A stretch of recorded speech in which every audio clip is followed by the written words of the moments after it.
So, it turns out my wedding ring is a big old fat fugazi, or a fake. You will not believe why this happened, and I blame my husband.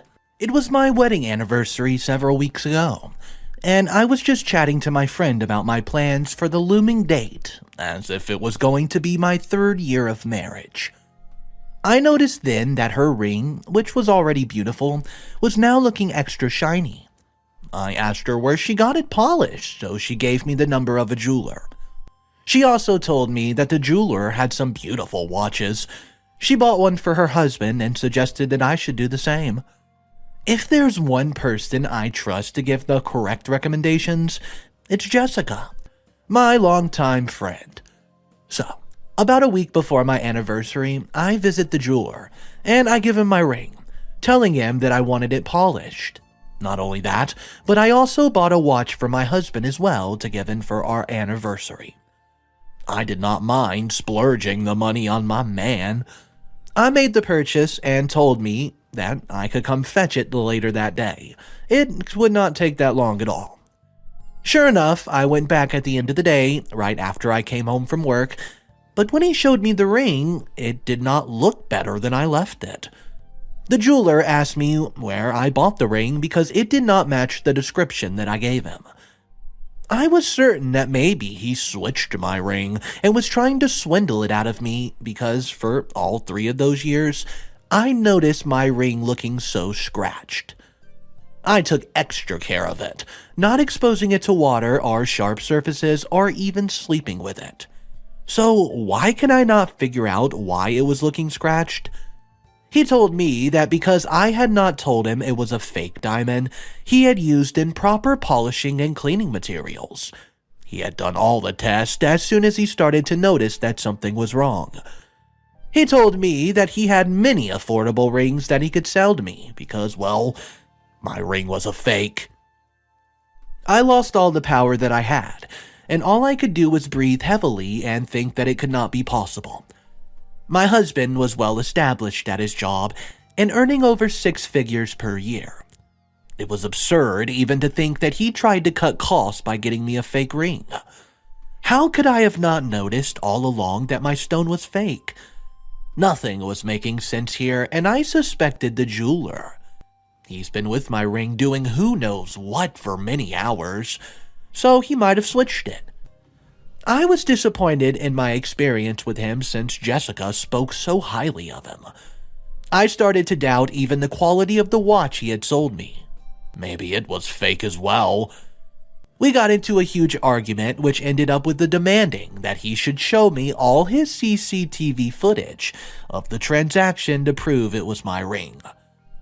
I'm not usually so slow with things, but the mystery of the ring was just too baffling, and the more I thought about it, the angrier I got. Well, he agreed to show me the footage, which did not show any foul play. I figured that maybe he was just inexperienced and could not polish as well as Jessica said. I mean, it was a smart move on her part, wanting to shine along and give me the wrong jeweler so I could not compete with her. Unlike something I would have done too, so after leaving the jeweler, I decided to get a second opinion just in case the other was wrong. Oh yeah, and I also got the watch tested as I did not want to take chances. I was getting very scared now, and my mind was going to very dark places. Imagine things that I did not want to be real. If they were real, then what was the point of an anniversary if my husband was a liar? Could it have been that he was hiding financial problems from me? I did not know, but I went to another jeweler with hope that he could explain some stuff. The gold watch was real, according to the jeweler, but the diamond was very fake. He did a test on it right before my eyes, which confirmed that my ring was indeed a dupe. I was embarrassed by the way I acted towards the man who tried to help me by showing me that something was wrong. I was also very angry and confused as to how my ring had been switched without me noticing, and wondering if there was a thief around me who's done this. But firstly, I had to ask the man who bought the ring, because, well, If I found out that he knew, there would most certainly be hell to pay. We prided ourselves in honesty, no matter how hurtful the truth might be. If he had been having money problems, then why did he not just tell me? I would not have left him because of that. We were too strong to be broken up by some money issue. As soon as he came back from work, I laid down the ring in front of him and just told him about the horrible day I just had. He told me that he bought me a real ring, with real silver and real diamonds, and that I should return the fake imitation from where I'd gotten it from. But see, his story did not make sense, because the jeweler had nothing to do with it and it's been proven. That left him. I was incredibly upset that he's chosen to do this, and now I had embarrassed myself to the jeweler. I had no idea how I was ever going to be able to go to that mall again. They probably thought of me as this crazy lady with the ring, and here my husband was telling me to calm down. There had to be a proper explanation. Now, I love that man, but like any other woman, the words calm down always have a very negative effect on me. I was beyond mad, telling him that he played with my emotions. He said that I was blaming him for stuff that he had nothing to do with, because he bought the ring from a reputable jeweler. He even had all the paperwork to prove that the ring was real. Paperwork was not enough. I told him to call that very jeweler to come and inspect the ring, to which he protested that it was too late at night. Looking back, I was certainly very irrational, for I told him that it was a life-or-death situation. It was either he found the jeweler or there would be problems. I was not going to let any of it go until the person who was responsible was punished. He could not get the jeweler to come so late at night, but he got him to visit us first thing in the morning. I hoped for his sale that the jeweler would have some sort of answers for us. I would not be surprised if his mom had made him buy a cheaper ring, since she does hate me so much. There's no love lost between my mother-in-law and me.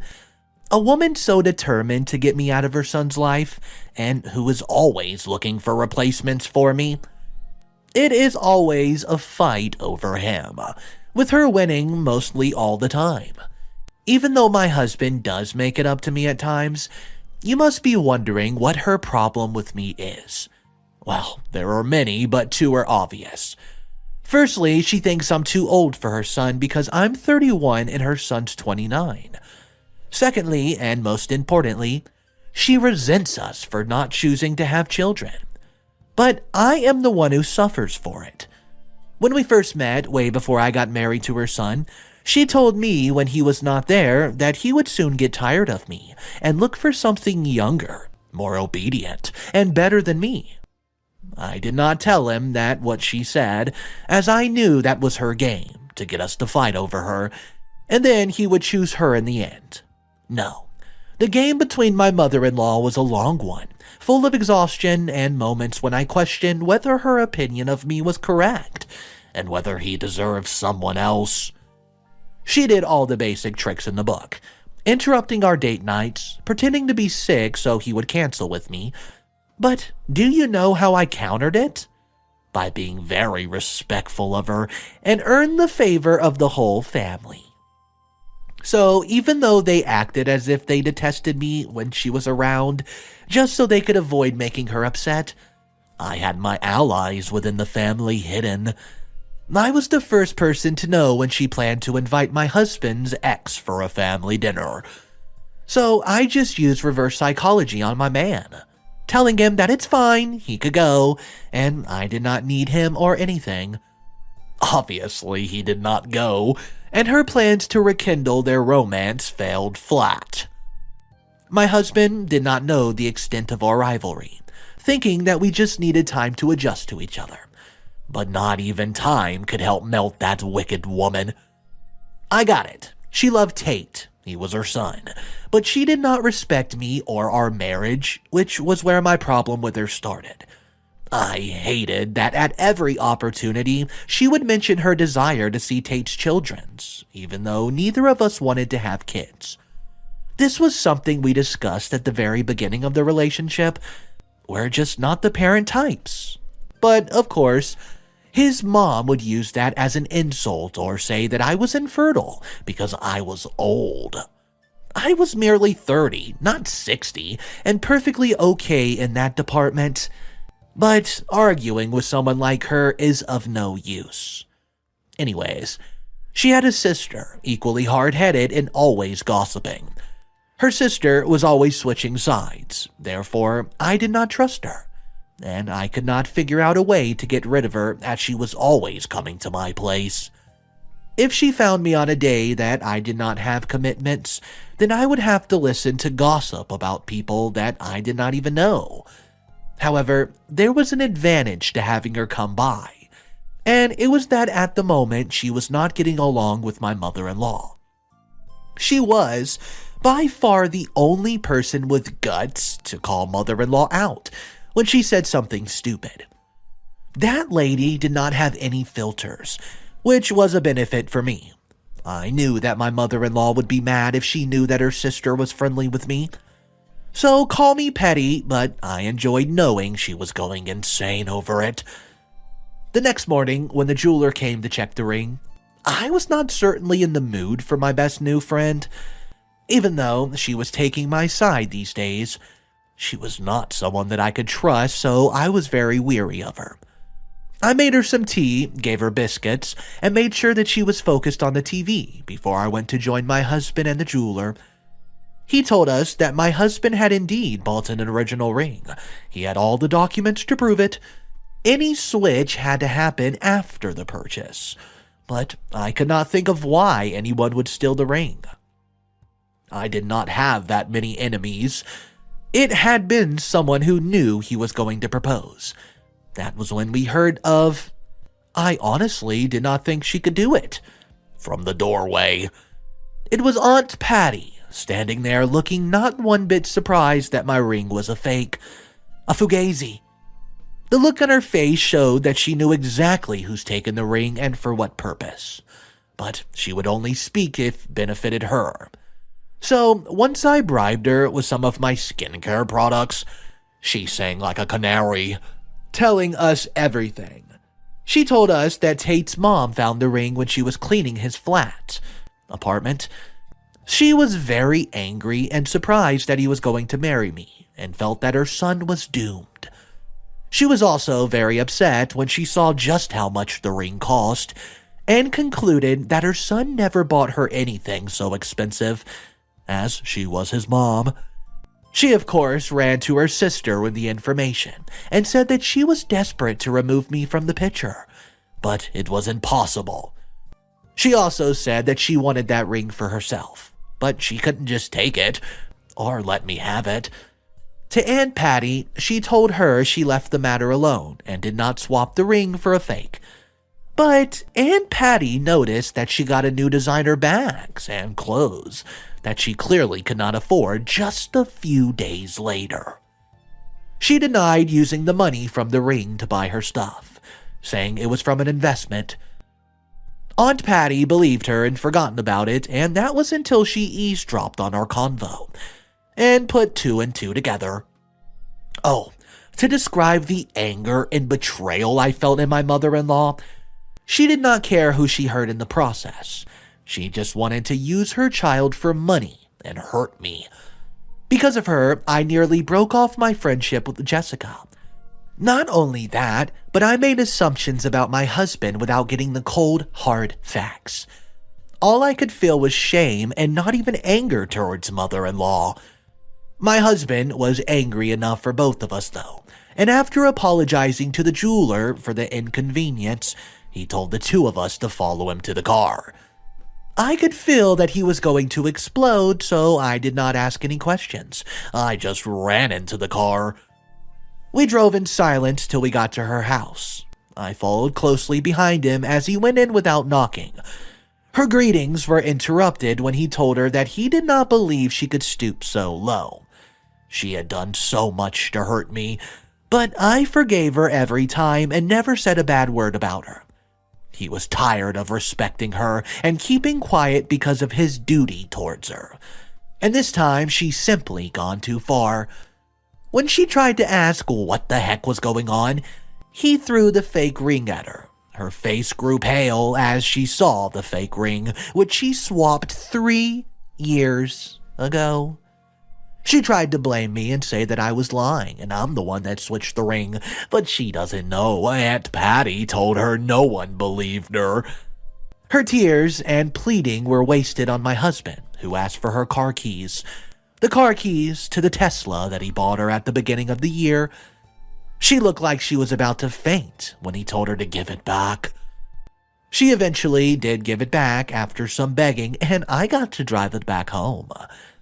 When we got home, my husband apologized for not doing something about her sooner.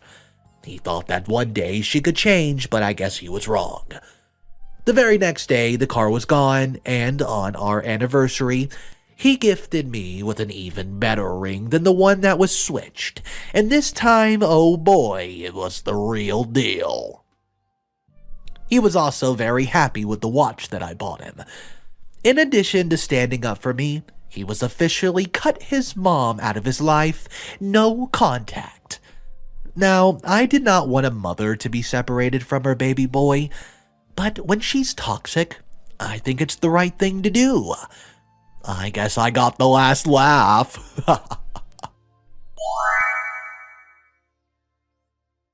So, at least we can say this story ended somewhat happily. Yeah, OP's husband is now no contact with his mother, but cutting off toxicity is not a bad thing. Let me know your thoughts about this story in the comment section below. The second story we're going to look at now is titled, Am I the A-hole for wanting to be away from my twin sister? Guys, I hope you're having an amazing day. Here's story number 2. So, I'm 17 and female and have 2 older brothers and a twin sister. I should mention that my family is pretty affluent. Ever since I remember myself, my parents encouraged me and my twin to compete each other while they always favored her over me. She always had their support and I was expected to be considerate. When I succeeded on something more than she did, they asked me to give it up, but they never asked this from her. I do love her and my parents, even though I feel like I've been treated unfairly. Both of us aspire to be doctors for a long time. I studied really hard for it forever, so did she. This year we graduated and both of us applied for the same program in the same university. The process here is quite different than it is in the US. We can start med school right away, straight out of high school, if we get accepted. She wants to go to the same university as I do, and so does my parents. I'm, on the other hand, feel like going on my own and have separate life from my sister.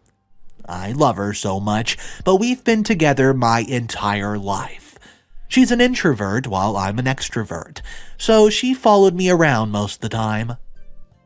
I always included her and made sure she's happy, but it's been like this forever, and I'm honestly tired. Not to mention that if we go to the same place, I would be expected to study with her and help her get high grades and won't be able to study on my own, to focus on my success, and my parents will be mad if I succeed more than she does. By the way, it's been like this for the past 12 years, which will eventually hurt me. I just want to finally be a person of my own. This is where I might be the a-hole. I got accepted to 4 different universities and she got into 2. I waited for her to decide where she was going to go and then made the decision, like I said, a different place.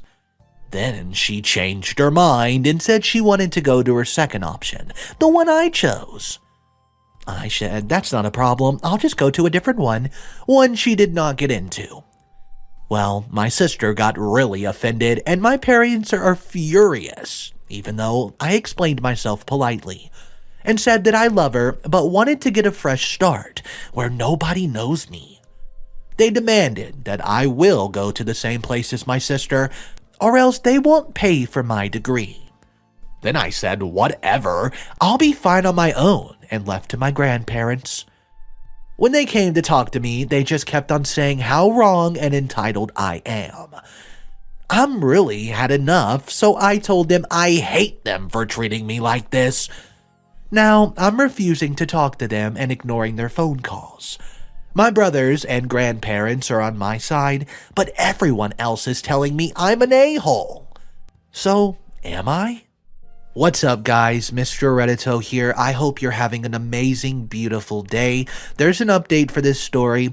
Go ahead and subscribe to the channel if you haven't done that yet.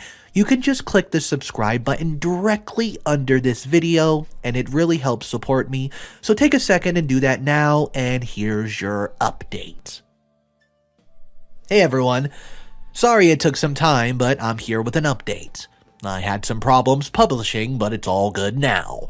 Reminding that English is not my native language, so there might be some mistakes. So, as I think I said in the comments, school started 2 weeks ago, and so far it's absolutely amazing. I have great roommates, and I love my classes. It's a bit intense, but I'm keeping up. It's truly a dream come true. Well, some things happened. My parents apparently called my university and asked for my schedule. From what I understand, they said that as my legal guardians, they're entitled to know everything about it. The school told them that if they want my details, they need to come to me and prove that they are indeed who they claim to be and inform me about it. It just happened a couple days after school started. They have not contacted me until a week ago, when they asked me to have a dinner with them. Even offered to drive to where I'm at, which is strange, as they never bothered to pick me up before. So, I agreed. It was on Friday. They reserved places in a fancy little restaurant nearby. Dinner went surprisingly well. A bit awkward, but they were nice. Then they told me they will pay for my school tuition and everything else I need, but only if I take a gap year. Well, obviously I refused. After arguing with me, my dad said that he, quote, had enough of my attitude and ungratefulness. Left a 200 francs bill and left. I sat there crying about in half an hour before I left, with the change as the bill and tip did not reach 200 francs. If you're asking yourself what was that about, then I did too. I talked to my brother. Apparently, my sister decided she does not want to go to medical school. She wants to take a vacation to think about the future with cleared mind, or something like that. And you guessed it, almost everyone thinks I should go with her. After all, we're twins, and it'll only be fair that we start studying at the same time. There was no contact from my parents ever since, but it's kind of okay by me. I got a scholarship, and by the end of my semester, I might get another one. My grandparents paid for the rest. They insist that I won't pay, but I'm already working on that. My sister answered my messages yesterday. She told me that I hurt her because I did not want to be with her, and she does not know if she can forgive me. Well, I understand her, and I do really miss her, but I don't want to give up my dreams. I hope she'll understand someday. So basically, I think things are alright by now. Not much changed, but I have my grandparents and my friends, so I'm fine. I'll be completely calm only after my 18th birthday, when my parents won't be able to get me out of university. It's really soon, so I'm optimistic. Thank you all for reading and helping me. I really appreciate it. Alright, so let's read this comment that OP responded to. Were they the type of parents who insisted you dressed identical and have identical haircuts all throughout childhood? This is just so weird. Glad school's going well for you and you have your grandparents and brother in your corner. Hopefully, if your sister goes through with the vacation, she'll end up discovering she enjoys being on her own independent person just as much as you do. And guys, this is when OP replied to that saying this. Yes, every single day in elementary, I felt so ridiculous and begged them to stop. Thank you so much for the kind comment. Guys, let me know if you've known a twin in your life who had this same situation or something different. Drop your thoughts below. Thank you so much for tuning in, and I'll see you guys in the next one. Don't forget to subscribe. Have a wonderful day.